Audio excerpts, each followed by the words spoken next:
You know, the game of basketball and being a part of the Fab Five, one of the most iconic teams in the history of the sport, I can only imagine the types of relationships you've made off of it, or just the experiences you've had, places in the world you've traveled. We saw in the 30 for 30 on ESPN, after your freshman year, you guys all got to go to Italy, which is incredible footage. And just when you talk about being a part of that team, how has it stayed with your life? How is it playing out in your life today? Oh, a lot of memories, a lot of friendships. We're family, and it will be linked for life, whether we want to or not. But the beautiful thing about it is that we're all to this day still connected. The guys who were a part of that team hold special places in my heart.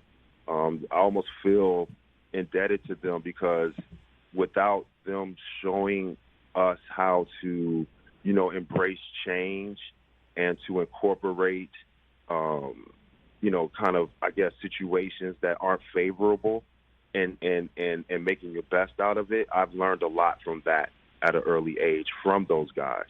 So that carries on throughout my life. And it's critical in a lot of moments when, I feel like I deserve something, but then I look back at we all have to play our role. We all have to do what's best in that moment and keep pushing forward. And at the end of the day, we'll, hopefully, again, we'll be successful in whatever endeavor we're working on. Oh, it's been so great to see how much success Coach Howard has had now. It's got a nice ring to it, huh? What's it like for you to watch Juwan and these Wolverines? Crazy, what's crazy about that is that when we were there, we used to joke about that. We used to joke about, who would potentially be a coach or who would be potentially the coach at the University of Michigan. It was always Juwan. It was never me or Jalen or Chris or Ray. It was always Juwan. So seeing that come to fruition and the success he had early, coming in, and he's going to have, it's a testament to Big Nuke, as we call him. He's a hard worker. Nobody's going to outwork that guy. We see that in the recruiting ranks. So, more power to him. He has all of our support and continued success.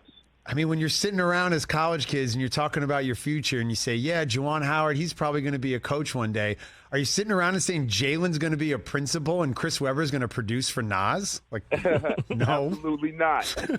None of those things ever were talked about. But, again, like I told the kids today at the camp, don't ever settle for being good or don't let people kind of, put you or paint you in a corner. Just because you do one thing good doesn't mean that's all you can do.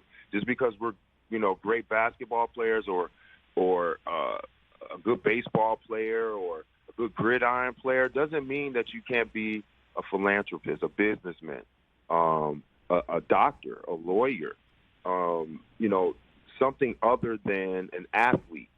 And so a testament to, what Jalen does and Chris, as far as his musical prowess and talent, is just a testament to the multiple talents that we all have and should be able to express when given opportunity. It's such a special group. I look forward to seeing you at the event in a couple weeks. You guys can do so much, but not a golfer in the five. I'm just going to put it out there. I'm waiting to see one of the Fab Five get up one summer and actually stripe this thing off the tee. Hopefully to be you this summer. You know what, man? I'm going to go ahead and do it. I'm going to go ahead and get back my practice in because when I was playing 2-3 times a week, I could stroke that thing. I can knock it off the cover, but it's too far in between lately. But I'm going to focus.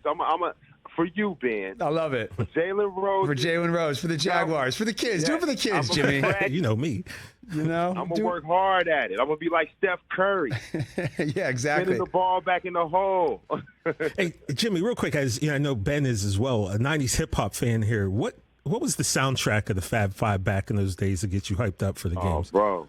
Hey, we had so many. But if I was to say one in particular, it would be the Ghetto Boys. Okay. Ghetto Boys, yeah. Let you know what hang. So that was pretty much our mantra. We would stand in the tunnels And you know how most teams be like, win or team or defense or whatever, right? We would always say, let your, blank hang. Cashews. And so Fish used to be on fire. He used to hate that, but eventually we got him to embrace it as well. It's the greatest team ever. It's the greatest team ever.